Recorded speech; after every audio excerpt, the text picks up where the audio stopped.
आज डे 7 है। एक हफ्ता पूरा हुआ। कल हमने मन की तैयारी के 5 कदम देखे। सिर्फ सोचने से ये सिचुएशन, ये वक्त नहीं बदलेगा। वो बदलेगा काम करने से, प्लानिंग और एक्शन से। आज ये 5 कदम थोड़े कठिन है क्योंकि ये आपसे अनुशासन और मेहनत मांगेंगे। चलिए ब्लूप्रिंट को पूरा करते हैं। तो छठा कदम है हमेशा सीखते रहना। मैंने मान लिया है कि मुझे सब कुछ नहीं आता। नई तकनीक, सोशल मीडिया मार्केटिंग, ग्राहकों का नया मिजाज, ये सब अभी मैं सीख रहा हूँ। सातवां और इम्पोर्टेंट कदम, सख्त बजट। अब अंदाज से काम नहीं चलेगा। एक एक रुपया कहाँ जा रहा है और कहाँ से आ रहा है, उसका हिसाब पता होना चाहिए। फिजूल खर्ची अब हमारा बड़ा दुश्मन है। हॉलीवुड के एक मशहूर एक्टर है जिम कैरी। उन्होंने एक इंटरव्यू में कहा था, if you are not willing to downgrade your lifestyle for a year to have a lifestyle you want forever, you care too much what other people think.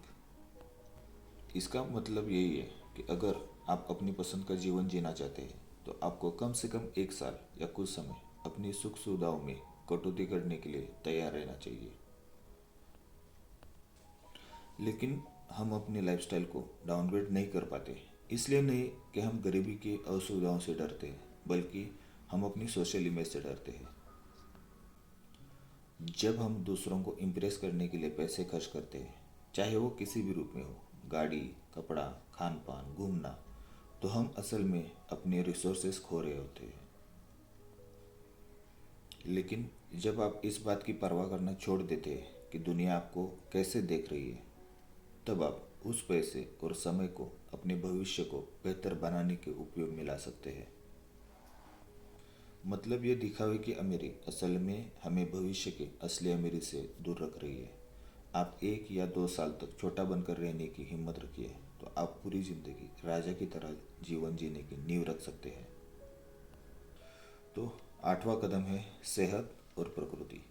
अगर engine ही खराब होगा तो गाड़ी मंजिल तक कैसे पहुंचेगी।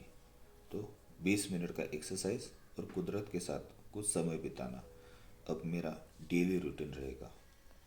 और कुदरत के साथ यानी नेचर के साथ समय बिताने के लिए आपको कहीं जंगल में जाने की ज़रूरत नहीं है। रोज़ सुबह थोड़ा वक्त निकाल कर पार्क में कहीं घूम आओ, या फिर घर के बाहर छोटा बगीचा हो, गैलरी में कुछ पौधे हो या कुछ गमले हो, तो उनके साथ थोड़ा वक्त बिताओ। ये आपके माइंड को बहुत ज़्यादा रिफ्रेश बनाता है। नौवां कदम है स्ट्रैटेजिक नेटवर्क यानी रणनीतिक नेटवर्क।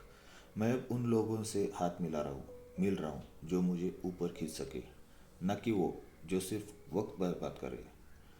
सच्चे रिश्ते ही नई अपॉर्चुनिटी के दरवाजे खोल सकते हैं। और किसी ने सही कहा है, if you can't build with them, don't chill with them.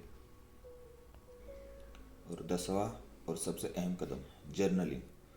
हर रात मैं अपनी गलतियाँ, अपने डर और उन चीज़ों को लिखता हूँ जिनके लिए मैं भगवान का शुक्रगुजार हूँ।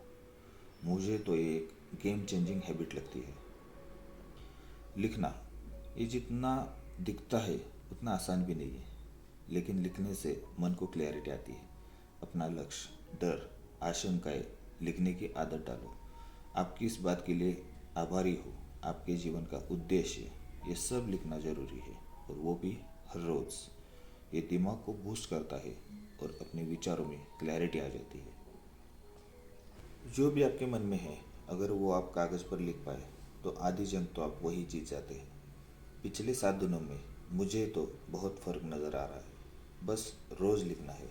ये आसान तो नहीं है, लेकिन इससे फ़र्क बहुत पड़ता है। तो 10 कदम पूरे हुए। ये सिर्फ पॉइंट्स नहीं है, ये मानो जैसे मेरे लिए एक संविधान है।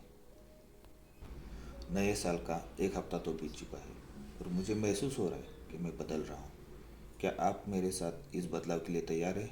कमेंट्स में रेडी लिखिए। मिलते हैं कल डे 8 में। खुश रहिए। इस साल के पूरे 365 दिन मैं हर रोज़ एक नया थॉट लेके आपके सामने आऊँगा। तो इस बदलाव की जर्नी में शामिल होने के लिए चैनल को ज़रूर सब्सक्राइब कीजिए। वीडियो अच्छा लगा तो कमेंट कीजिए